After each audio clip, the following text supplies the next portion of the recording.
जी moist finally जो है वो सुप्रीम कोर्ट का फैसला आ चुका है और ना सिर्फ उन्होंने पंजाब में पोलिंग की तारीख का ऐलान किया है बल्कि जो मुतल्लिका तमाम इदारे हैं उनको भी कहा है कि वो फुली सपोर्ट करें ईसीपी को।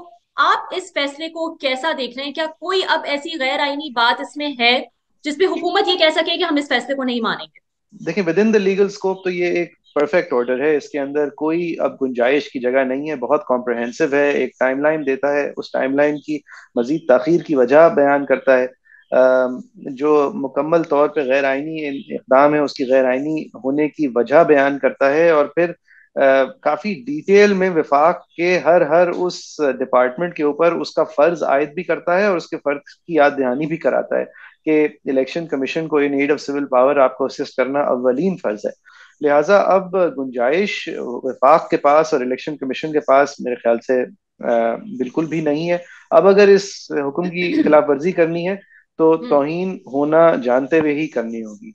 ये बताइएगा मोइस के क्या आपको लगता है कि अब हुकूमत ईसीपी का पूरा साथ देगी? क्योंकि जैसे कि मैंने कहा कि तमाम इदारों के लिए भी कहा है कि वो पूरा पूरा ताउन करे और ताकि इलेक्शन की जो तारीख दी गई है उस पे इलेक्शन जो है वो कराए जा सके। लेकिन क्या कोई रुकावट अब डाली जा सकती है हुकूमत की तरफ से?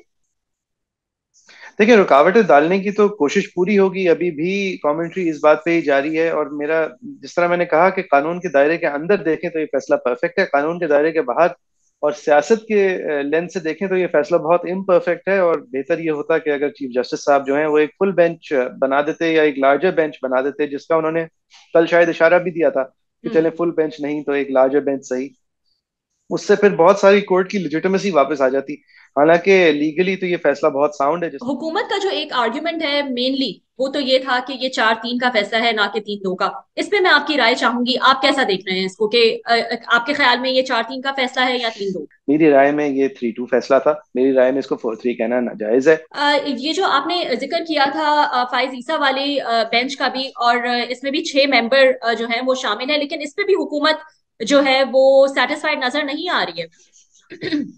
देखिए, क्योंकि काजी साहब का ऑर्डर जो है वो मेरी नज़र में तो काजी साहब ने एक रिकमेंडेशन दी थी तमाम सुओ मोटो मामलात की वजह से, और अपना जो वो मामला सुन रहे थे उस हवाले से जाहिर है फैसला दिया था। हम्म। लेकिन इसको अव्वल तो मेरे ख्याल से सर्कुलर से हैंडल गलत किया गया। हालांकि सर्कुलर का मतन तमाम ठीक था, और लेकिन सर्कुलर के अंदर चीफ जस्टिस साहब ने क्योंकि इशारा इस तरह दिया कि ये डायरेक्शंस हैं और ये डायरेक्शंस गैर कानूनी है, तो ये फैसला तो जुडिशल साइड पे ही होना था।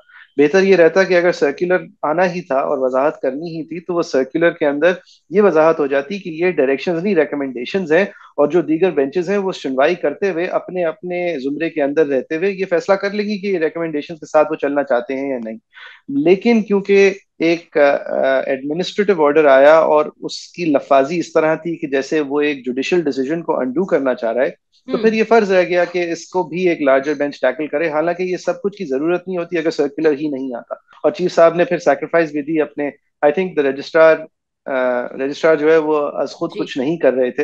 वो चीफ जस्टिस साहब के अहकामात को ही एक सर्कुलर के तहत सादर कर रहे थे।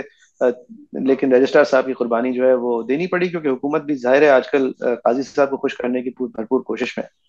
मोइज ये फैसला जो है वो ओरिजिनली 184(3) का था, सुमोटो केस था। अब अगर कानून साजी हो जाती है और जो कानून बना रही है हुकूमत इस वक्त, तो आपके ख्याल में वो उसको इस्तेमाल करते हुए हुकूमत अपील में जा सकती है? जी, ये एक गुंजाइश है। अगर ये कानून इफेक्टिव हो जाता है, अगर सदर पास नहीं करते तो अगले 20 दिन में हो जाता है, तो ये भी उन 184(3) के दीगर फैसलों की तरह होंगे जिनकी एक अपील का अब एक असर नौ गुंजाइश मौजूद होगी। और वो गुंजाइश जो है वो किस तरह ट्रीट की जाती है, और ये भी मुमकिन है कि इसको एक ताखीरी हरबे की तरह अगर इस्तेमाल करने की कोशिश की जाए तो कोर्ट सुनवाई करते हुए कानून जो बना है उसके ऊपर भी एक जुडिशल रिव्यू की नजर रख ले। सही है। एक एक नुक्ता जो मैं सुन रही थी जिसपे लोगों को एतराज भी है कि सुप्रीम कोर्ट ने जो है वो डेट वाइज ये अनाउंस कर दिया है, एक शेड्यूल जो है वो दे दिया है, जबकि ये शेड्यूल देना जो है वो ईसीपी का इख्तियार होता है कि किस किस तारीख को किस तरह से जो है वो इसको पूरा लेके चला जाएगा।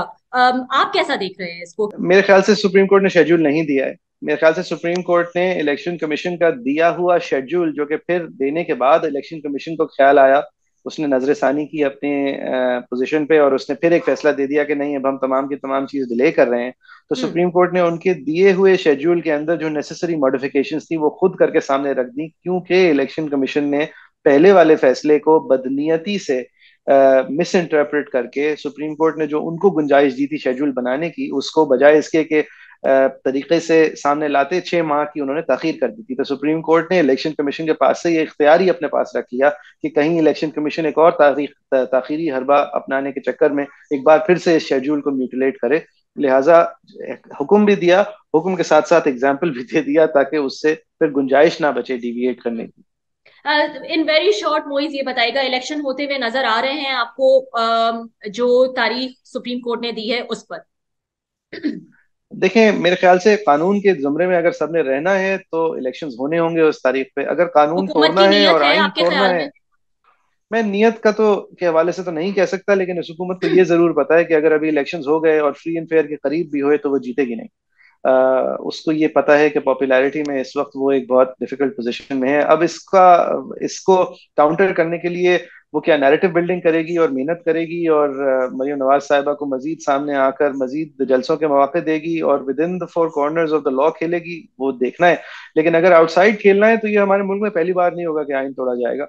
पहले भी सिविलियन एक्टर्स ने सेम यूजुअल सस्पेक्ट्स के साथ मिलकर आइन के साथ खिलवाड़ किया, इस दफा भी हो जाएगा। देखना यह है कि कोर्ट्स किस तरह रिस्पॉन्ड करेंगे। बहुत बहुत शुक्रिया मोइज, हमें ज्वाइन करने के लिए। Thank you so much.